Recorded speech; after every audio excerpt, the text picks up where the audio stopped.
There's a man who walks the cornfields near Shadewood after the sun goes down, thing not quite alive, not quite dead, with the rotting face of a hog stitched crudely over his own, and they say he doesn't just kill you, he tenderizes you first, dragging you through the fields until your skin peels from your bones like cooked meat, humming through yellowed teeth about harvest and penance and blood-fed soil. And I know this is true, because my sister went into those fields 3 years ago, and last night, I found her face nailed to a scarecrow. When I got the call, I was back in Chicago, doing my best to forget the town where nothing grew right, where the corn stalks rose taller than men and moved even when there was no wind, where my mother hung herself from the barn rafters and my father locked himself in the basement with a chainsaw, claiming something grunted at him from the fields every night since we buried that pig, the one with human teeth and 2 sets of lungs. My sister Jess never left, though.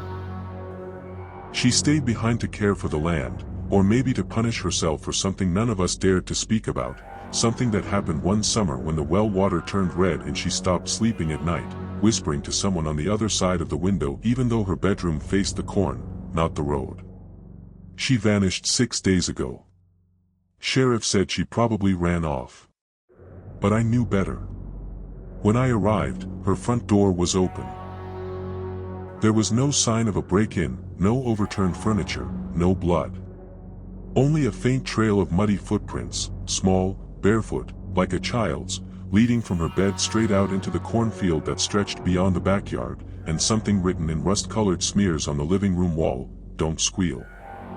I found it near midnight, standing at the edge of the corn where the light from the porch could just barely reach. A crude thing of burlap and straw, arms outstretched like it was mid-embrace, but its face. Its face wasn't burlap. It was hers. It was Jess's. Dried and flayed, eyes gone, lips torn, the skin sagging like wet laundry, stitched into the rough wood with black thread, and beneath it, a necklace she always wore, my mother's crucifix, now hanging like a noose knot from the splintered crossbar. I fell to my knees and screamed, but the scream didn't echo, it sank, like the corn drank it in.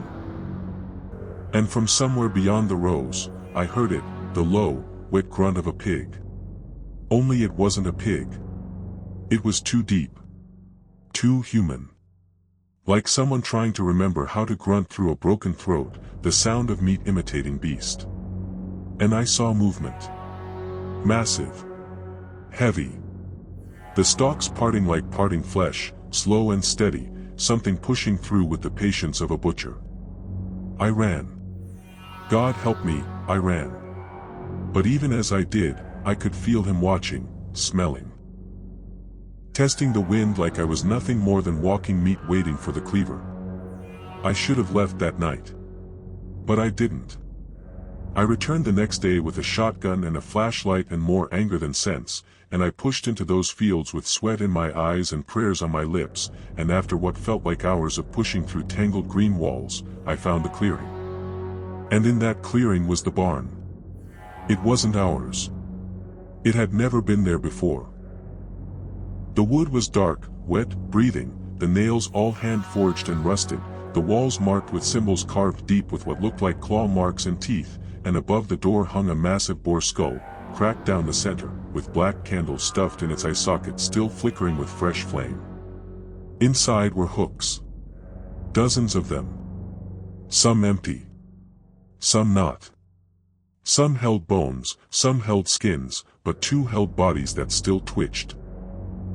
One was a man I didn't recognize, half-flayed and mewling softly through a torn throat, the other was Jess. Her body. What was left of it?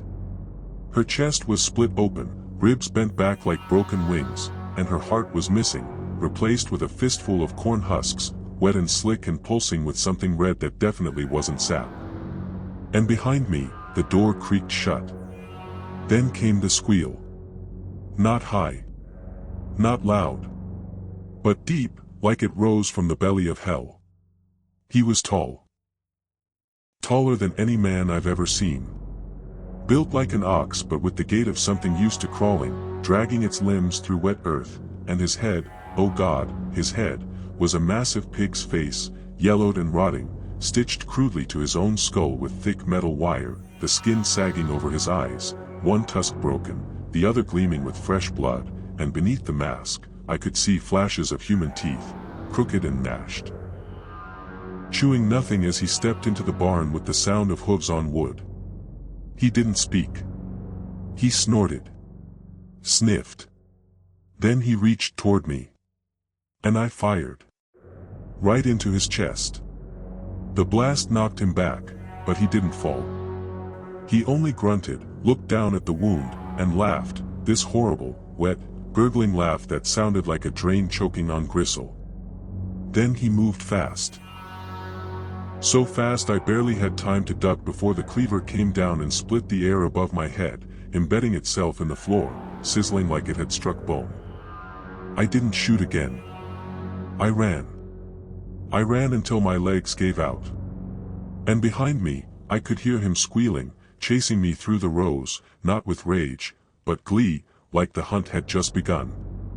I don't remember collapsing. But I woke up back at the house, soaked in blood, some mine, some not, dragging the cleaver behind me. He's dead. I think.